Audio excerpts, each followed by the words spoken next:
All Hit Radio.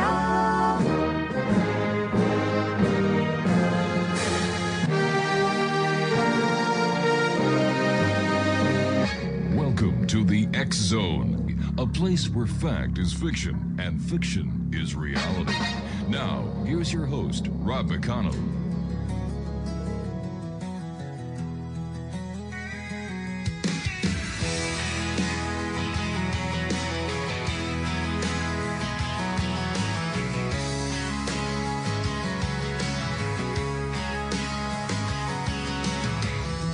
Late night signals whisper through the sky, stories of the unknown drifting by, from shadows deep to stars above. The truth and mystery of what we dream of. From a humble start on AMR, a voice in the night reaching everywhere. St. Catherine's heard that distant tone. Rob McConnell's voice, the X Zone. Through the years, through the miles, through the questions and the trials. Now we're back on 12:20 a.m. Classic sound, it begins again. CFAJ, your hometown radio, where the truth and the strange still flow. From Ontario skies to the great unknown, with Rob McConnell on the X Zone.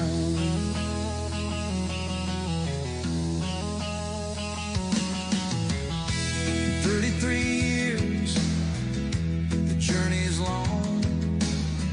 Rob kept the signal steady and strong.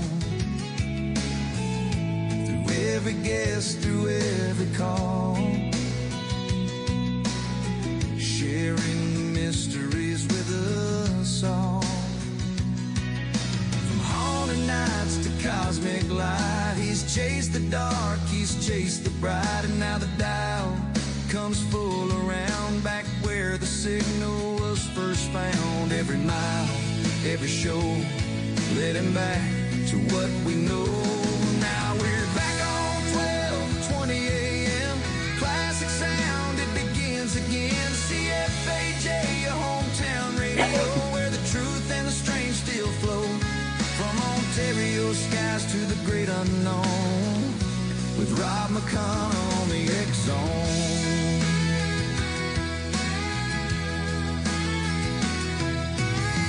Across the dial through night's embrace, 1,000 stories time can't erase. From truth seekers to voices bold, every secret waiting to be told. From coast to coast the signal flies, connecting minds beneath the skies. And every night that mic turns on, Rob McConnell carries on. Turn the dial, hear the call, mysteries waiting for us all. From then to now, he's never gone, just riding the signal, carrying on. Yeah, we're back on 12:20 a.m., right where the story begins. CFAJ, feel the tone. Rob McConnell's X Zone. From past to present, the legend's grown. 33 years and we're back home. So listen close, you're not alone, with Rob McConnell in the X Zone.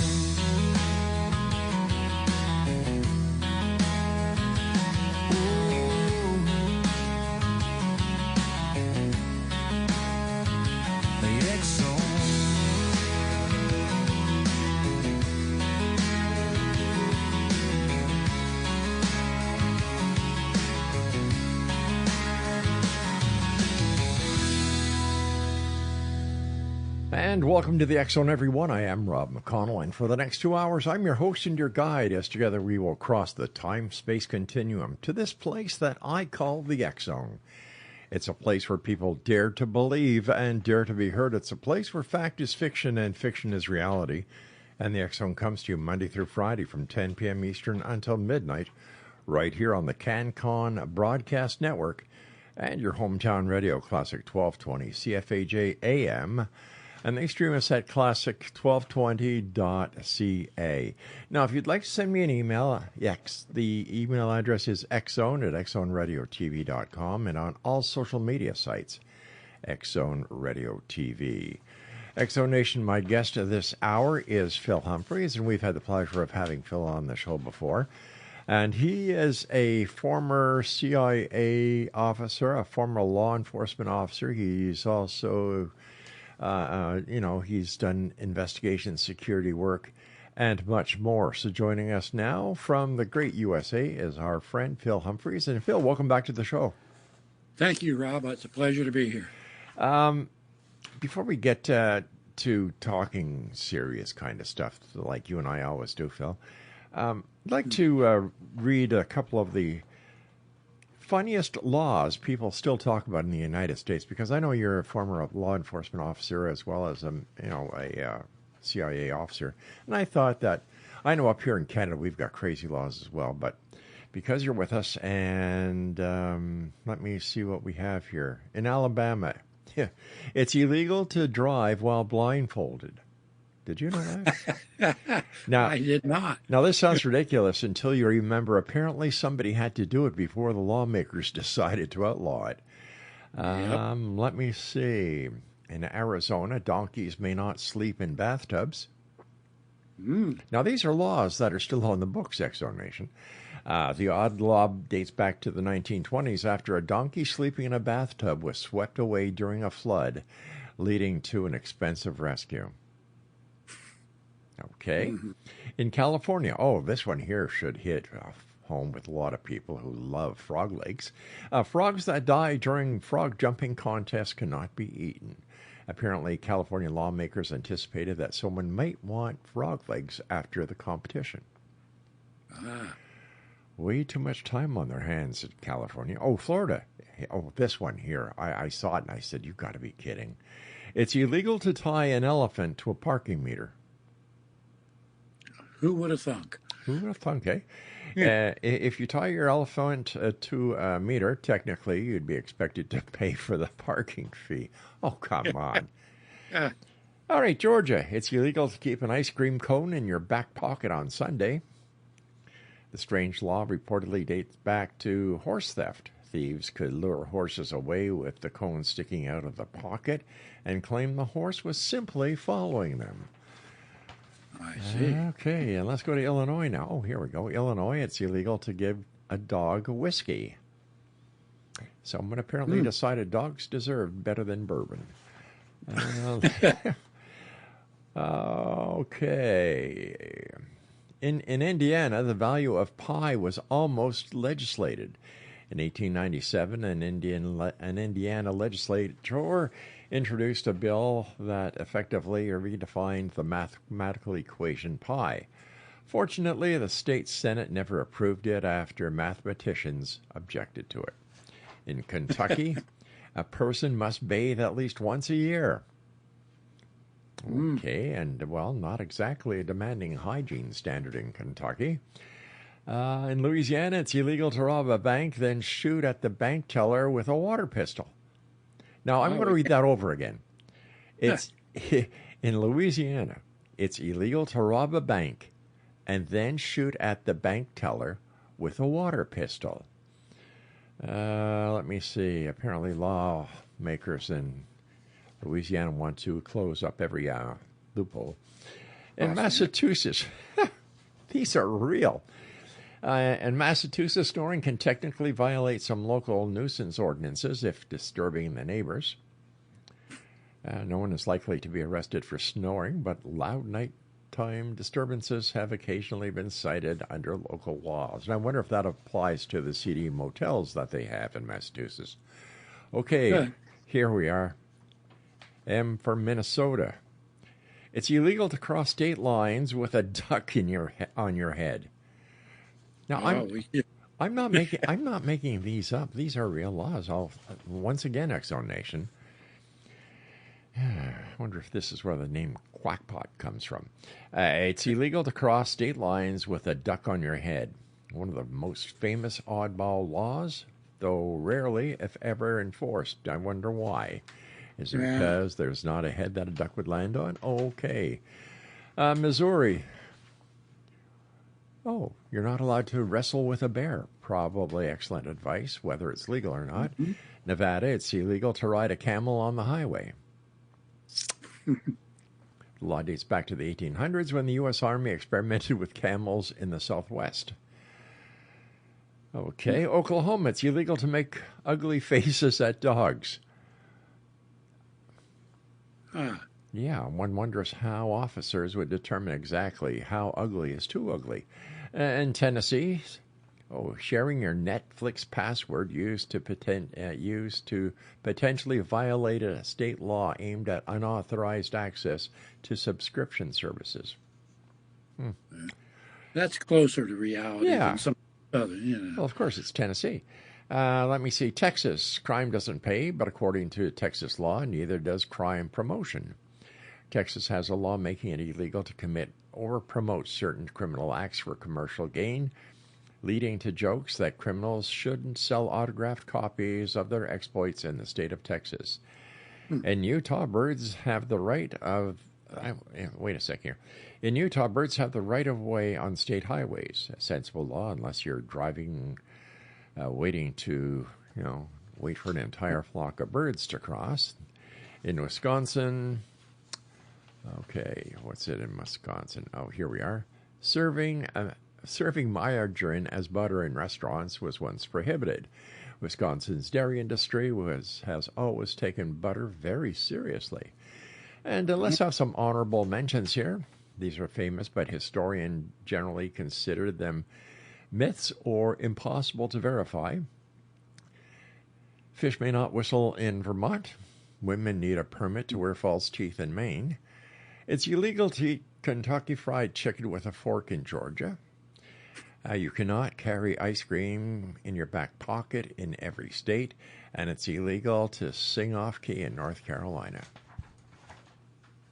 Your tax dollars at work. Yeah. Unbelievable. When we come back from this break, we have to take, thank heavens.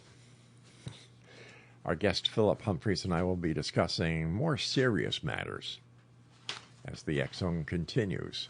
For today and every day, Monday through Friday, from 10 p.m. Eastern until midnight, right here on the CanCon Broadcast Network. And you know what?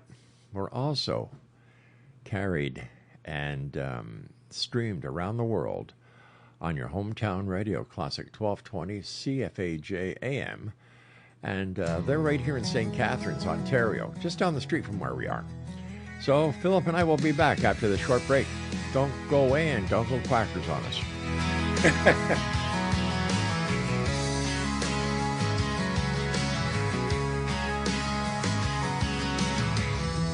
Late night signals whisper through the sky, stories of the unknown drifting by,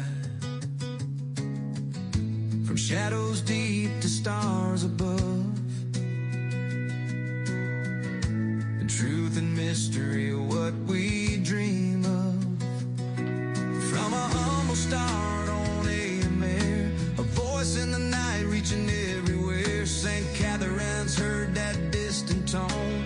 Rob McConnell's voice, the X Zone. Through the years, through the miles. Hi, this is Ken Elliott. When I'm floating around the universe, I always try to tune in to Rob McConnell. Hi, ho there, Twinkie Frog on Sesame Street. When I want to find out what's going on with UFOs or ghosts, I listen to the X Zone with Rob McConnell. This is Les Corrigan from Target Internet Development. You're listening to Rob McConnell on the X Zone Radio Show. This is John Hogue, prophecy scholar, and you're listening to Rob McConnell in the X Zone. Welcome to the X Zone, a place where fact is fiction and fiction is reality. Now, here's your host, Rob McConnell.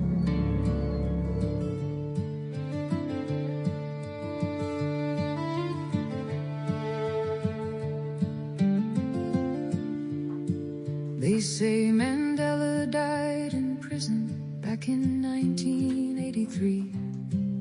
Yet history books keep telling us he lived to set men free. How could millions all remember a world that never was? That single strange collective memory started all the buzz. Now people talk of timelines, worlds colliding in the night, tiny cracks in human memory or dimensions out of sight. From children's books to movie lines and logos rearranged, something in the fabric feels familiar yet has changed. We're shifting through the cracks tonight, searching for what's real, trying to understand the things our memories still feel. Are we living parallel lives in worlds just out of phase? Or is the human mind rewriting yesterday's old days? Welcome back, everyone. Philip Humphries is our special guest. And Philip, tell us a little bit more about yourself. Well, I live in Milwaukee, Wisconsin, in the USA. I'm a retired CIA senior officer. Traveled the world, lived on both coasts, been a cop, street cop, a sergeant of patrol, a detective, undercover narcotics investigator.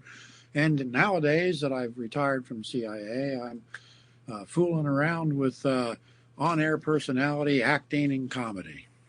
Wow, that's a large jump from being a cop and then being with the CIA and everything.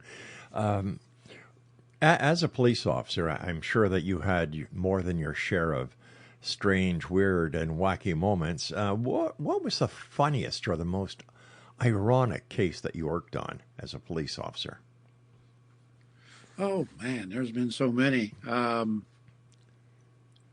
We had, in one of the jurisdictions where I worked, we had a gentleman that I don't think he was actually homeless, but he was on the streets just 24/7.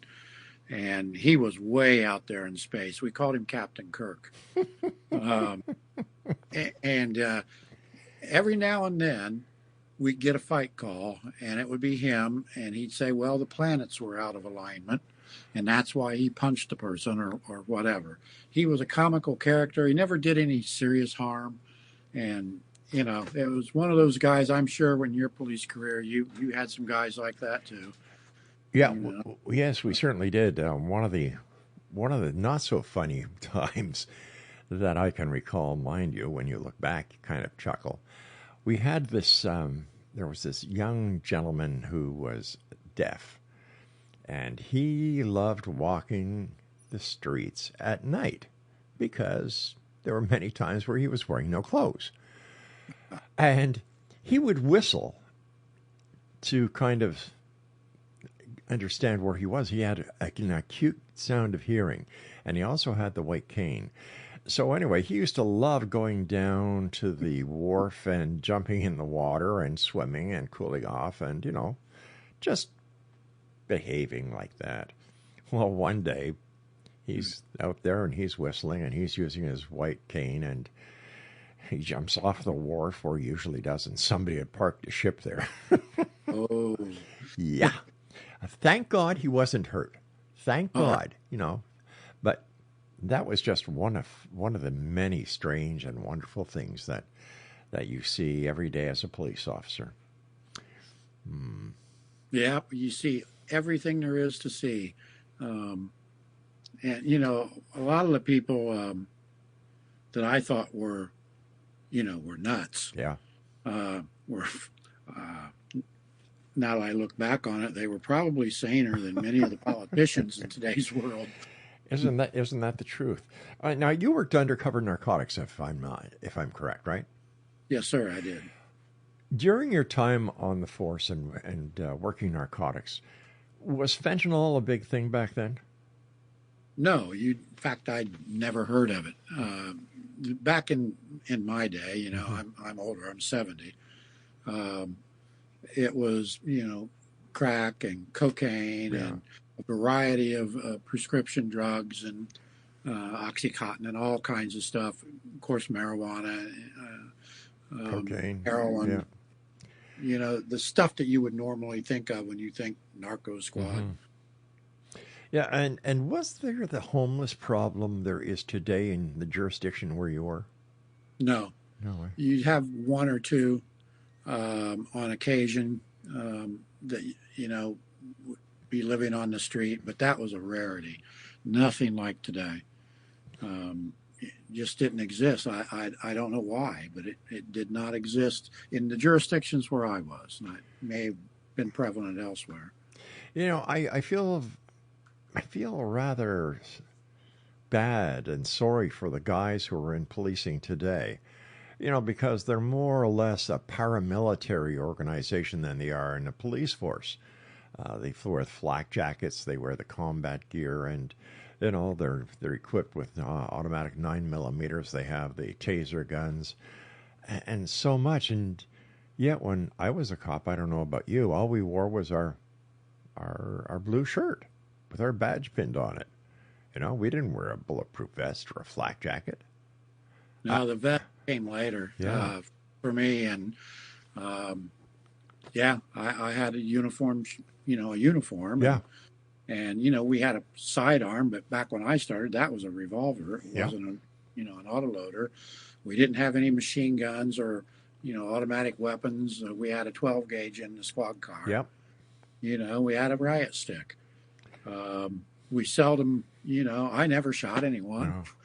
No one ever shot me. You know, it was a different world. I think I inhabited the same policing world probably that you did. Yeah, you know, it was the era where we actually walked a beat. We would walk through the commercial parts of the jurisdiction and shake the front doors and, you know, make sure the buildings were secured. And we check the vacant homes on patrol to make sure that they were, you know, okay as well. And it was totally a different time. I agree with you. And I don't know where it went wrong.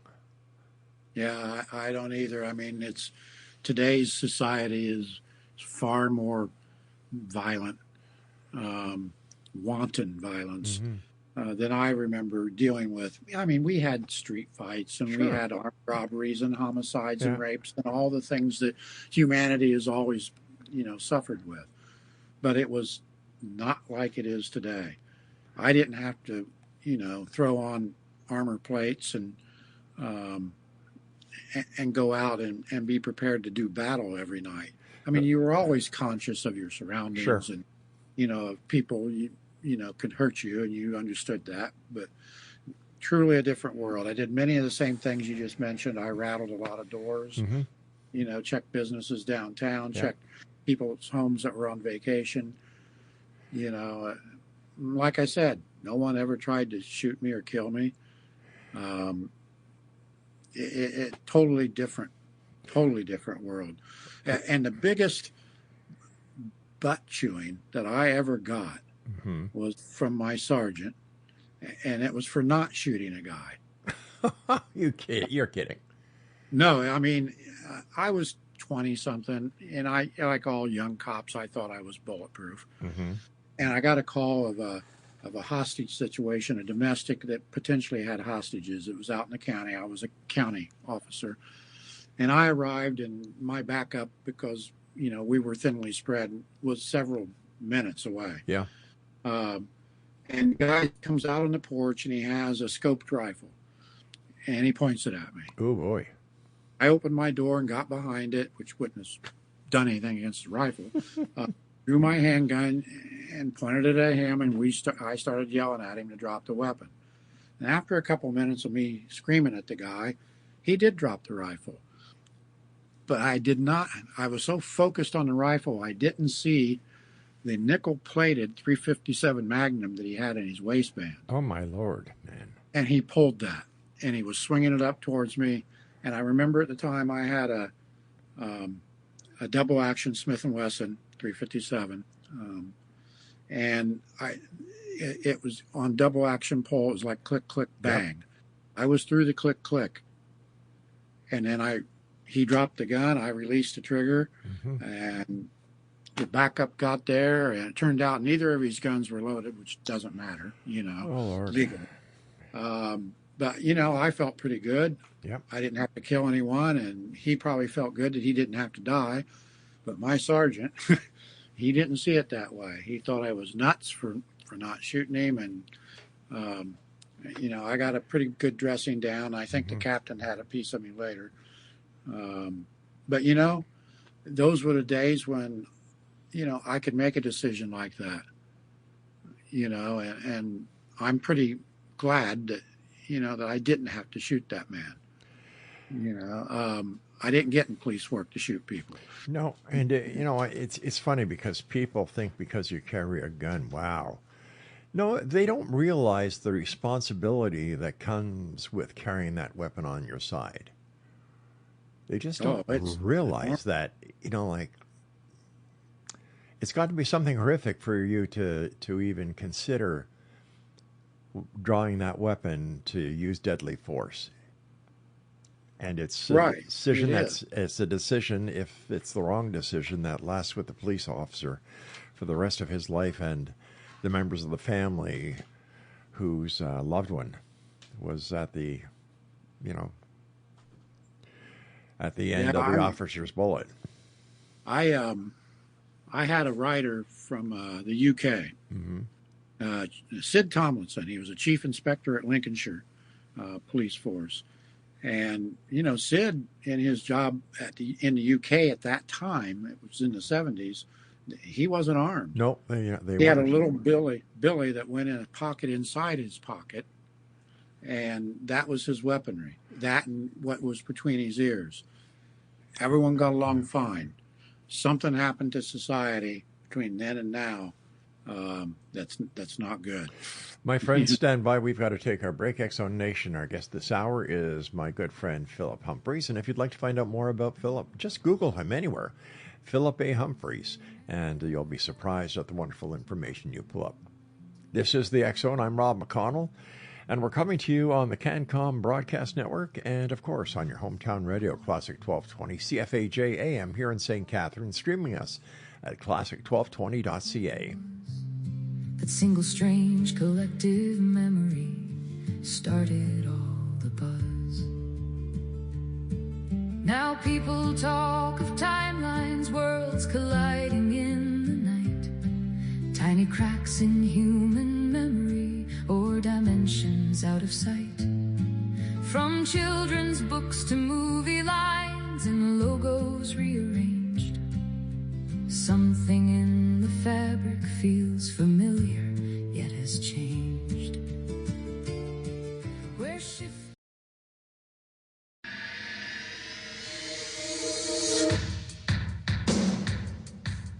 My name is Michael Telstar, Canada's leading mentalist from Toronto, Ontario. Hi, my name is Splenda, and you're listening to my dad, Rob McConnell, on the X-Zone.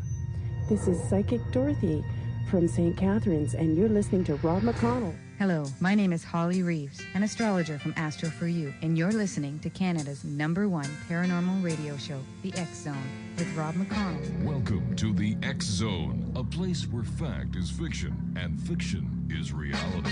Now, here's your host, Rob McConnell.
Are you calling from the night, a shadow on the edge of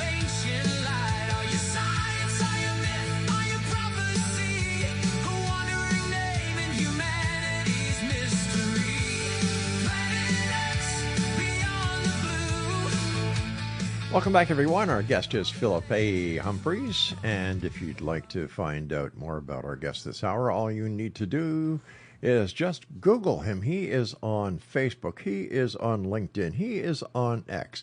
And tonight he's here with us here in the X Zone. And before we go on to the next topic, Philip, I'd just like to say that when I was a cop, I used to love the 8 at night to 8 in the morning shift. I loved that shift. And I worked in a community where it was a one-man car, and my patrol territory was 20 square miles. Wow. And you were police, you were fire, and you were rescue, all in one shot. And I'll tell you something, I never feared doing my job. I knew that as long as you used your head, and as long as you treated people on the other side of the badge like you would want to be treated, that things would work well. And all my years in law enforcement, you know, it was a great privilege to serve and protect. Oh, yeah. I worked as a similar jurisdiction. Yeah. I've been in a single-man car most of my career, and covering, you know, wide swaths of territory by myself. And, yeah, I agree. I was never fearful, you know, of doing my job, and found that, you know, most people were decent human beings. You know, only now and then would you run across someone who wasn't. Right. And, yeah, I worked a midnight shift, a graveyard shift, whatever you might call it, quite often. And then I worked evenings, which was 2 in the afternoon to 10 at night for a long time, too. It's a great job for anyone who's looking for a job that is fulfilling and where you work with the public, and it's very gratifying. And I'd like to, you know, thank all the police officers out there tonight who are there to answer our call, and thanks, guys, for everything you do out there. As a police officer in a rural community, or was it like the country? The county that I worked in, that I was speaking of, was about 450 square miles. The county seat, the main city, was at that time somewhere in the 90,000 or so range. Mm-hmm. And then there were a number of smaller jurisdictions scattered throughout the county. During your time as a patrol officer, did you ever receive a report about a UFO or any paranormal activity? Oh, yes. Working that county I was just talking about, I got a UFO call that was in the southern part of the county, which was more rural. Mm-hmm. And entire family swore this massive, multicolored, lit-up object hovered noiselessly above their home in their backyard. And I mean, the whole family was out there. It was mom, dad, the kids. I think maybe a grandparent even was there. The object was gone when I arrived. But I did go ahead and interview everyone and took a report, and it was, you know, formally typed up and filed at the agency. Was there any other report on that shift where other people in the close vicinity also reported seeing that UFO? Not that I recall. No way. This was a very rural piece of the county. So basically most people would have said it was a farm house. It was a regular home, but it was out in the county, and it was in the sticks, in other words. Well, what is your personal take on UFOs? I mean, you've been in law enforcement. You're an officer with the CIA. Using that experience and any run-ins that you may have had, what is your opinion of what a UFO is and where they're coming from? I think there's a couple folks out there that have said divergent things about what they are. And I think that they all could be right. I think some of it, maybe a lot of it, is advanced technologies that are human-made. Mm-hmm. I know for a fact that that's part of it. My former agency, CIA, had a large amount of files on UFOs, and they don't collect intelligence on things that don't exist. So they've got a lot of things to worry about at that agency, and they wouldn't waste their time on something that, you know, was fanciful. There are those that say that they're interdimensional, and there are others that say that they are time travelers. I think all of those are possible. If you know anything at all about even basics of quantum physics, you know that those things are possible. I think it's all the above, and some of them are probably extraterrestrial biologics, which you hear the government talk about. Some of them, yeah. Do you think President Trump will actually release truthful UFO data to the general public in the near future? I mean, before his term is up? I don't know, because there are a lot of folks in government, in my old community, that see politicians as part-time help. They're temporary. That's true, right? And it is true. And some things, if you were to be cavalier in how you release them, could have a bad impact on society. It could harm religion. It could harm people's, image of humanity and where we came from in our history. So whether he could get away with actually releasing the full truth and nothing but the truth, I don't know if that's even possible for any president or prime minister anywhere to do that. But let's just say that he can. I think that he probably will release as much as his defense and intelligence advisors tell him would be advisable. And that's the best I can do on that. Do you think that there is a government conspiracy in place to keep the public aware? Keep the public away from the UFO phenomenon? And what would happen if tomorrow morning a UFO landed on what used to be the White House lawn, or on Parliament Hill, Red Square, Buckingham Palace, and no government in the world would be able to say they don't exist? How do you think that the world would react? I think there would be a percentage that would react like they did to Orson Welles' War of the Worlds broadcast on radio. They'd panic and be fearful. I think some would scoff and say, they're trying to distract us from something else. But the majority of people would probably be fascinated, because it would be truly a historical moment. The government usually has a plan for everything. Do you think there's a plan in place should the ETs or other terrestrial visitors decide to finally make their presence known? I think so, yes. The government has a plan for everything, like you said. Yeah. Literally everything. And I think that it's not so much a conspiracy to prevent its release. It's normal classification. Government loves to classify stuff. So, especially if it involves defense and defense contractors and money and national security, things are classified. And I think it's not so much a conspiracy as it is just the government being the government and classifying things. And this is a biggie. I mean, what a shock, to find out that maybe there's 100 other species out there that are more intelligent than us.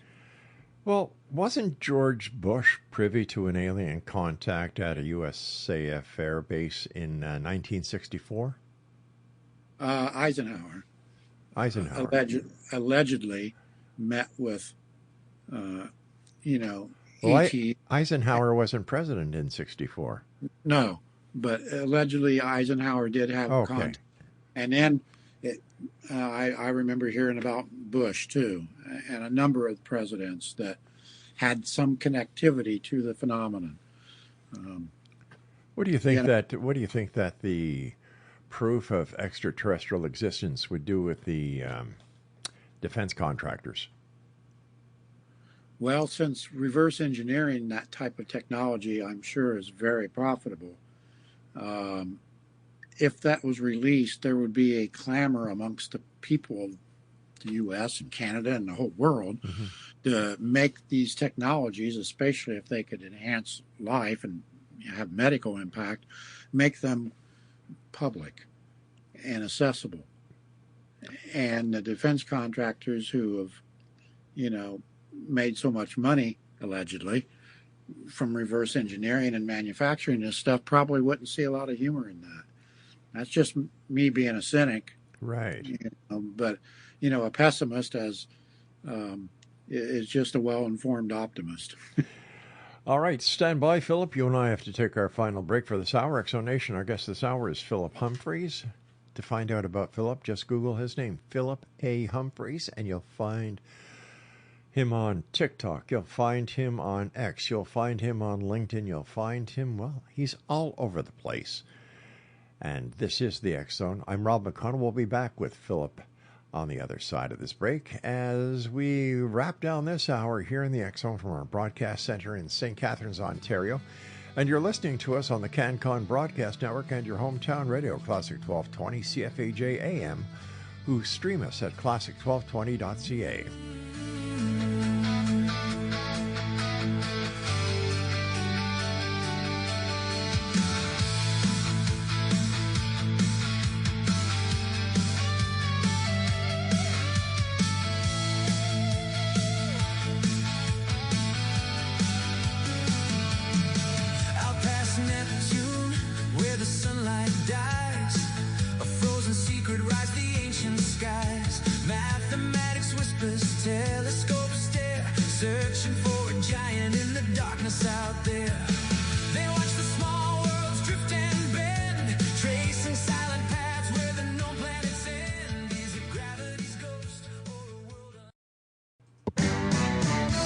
Hi, this is Eric Rawls of Cosmoverse.com, and you're listening to Rob McConnell in the X Zone.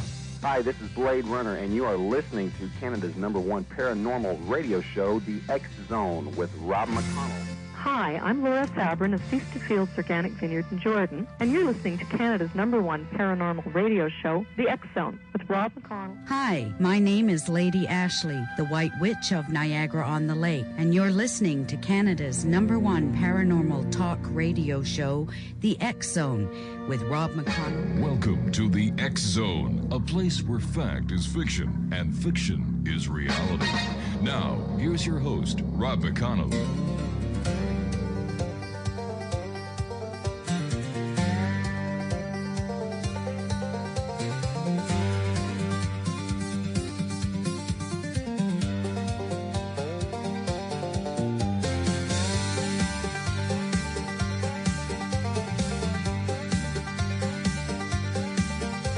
July 47 in the desert heat, a rancher found strange wreckage scattered at his feet.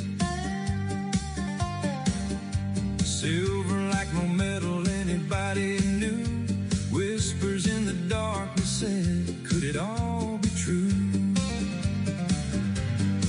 From the skies above old New Mexico, something crashed where the cold winds blow. Roswell nights still call our name, and the world has never been the same. Roswell, secrets in the sand, questions buried by the hands of power, silence, fear, and lies. Still we search the midnight skies. Roswell, echoes never die. Truth keeps shining from the sky, from the desert floor to eternity. Roswell lives in mystery.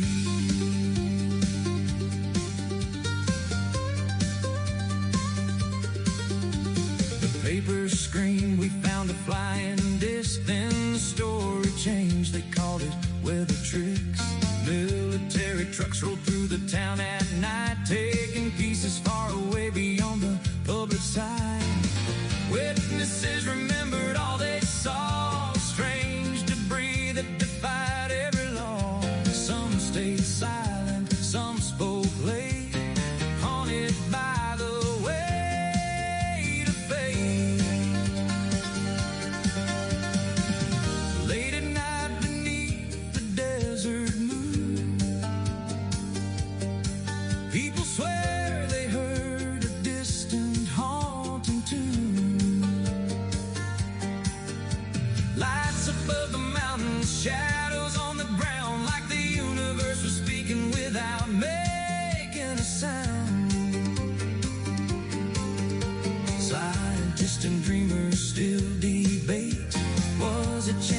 something tied to fate.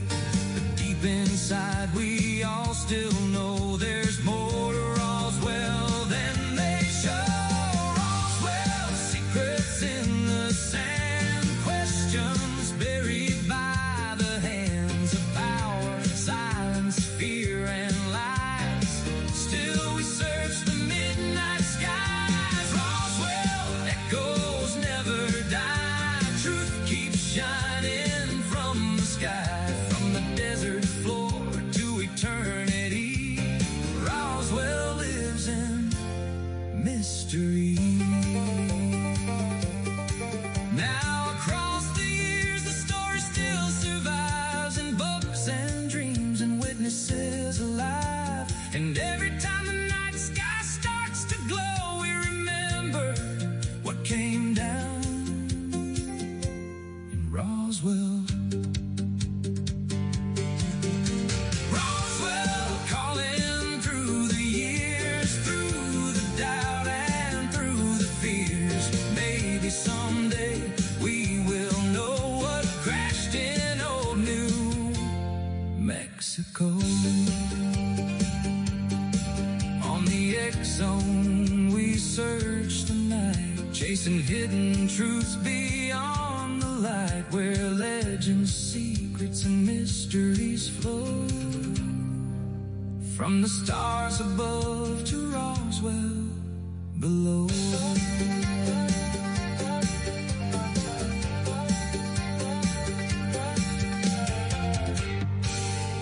All right, that's Roswell Wreckage. And if you'd like to get a copy of that song, just send me an email, xzone@xzoneradiotv.com. My guest this hour, Philip A. Humphries. He's found all over the internet. And first of all, Philip, thanks for joining us tonight. Always great talking to you. And you and I were talking earlier about the religious aspect of disclosure. And I wonder exactly how much information the Vatican really knows. After all, they have their own observatory. And what would happen to any major religious philosophy on the planet if and when our little space buddies finally decide to let themselves be known to the mass and the populations? I think it'll have some detrimental effect, depending on precisely what we learn. Will determine what that impact is like, or the religions may, have to shift a little bit, but will survive, and I think they will survive. But definitely there will be an impact. The Vatican been around a long time. I'm certainly certain that in their classified files, they've got a wealth of information on this subject. And like you said, they do have their own observatory. It's in the southwest part of the U.S. Yeah, there'll be an impact.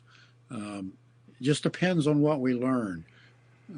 I wonder if anybody has ever questioned why the Vatican requires an observatory.